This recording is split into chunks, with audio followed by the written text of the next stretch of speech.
सवाल आया है कि जो लोग गैर कानूनी तरीके पर दूसरे मुल्क जाते हैं तो उनकी कमाई का क्या हुक्म है, और अगर वहाँ पर उनको मौत आ जाए, कोई हादसा पेश आ जाए,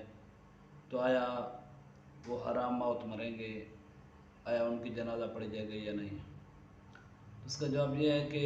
गैर कानूनी तरीके पर दूसरे मुल्क जाना ये शरअन भी जायज़ नहीं है और कानूनन भी जुर्म है,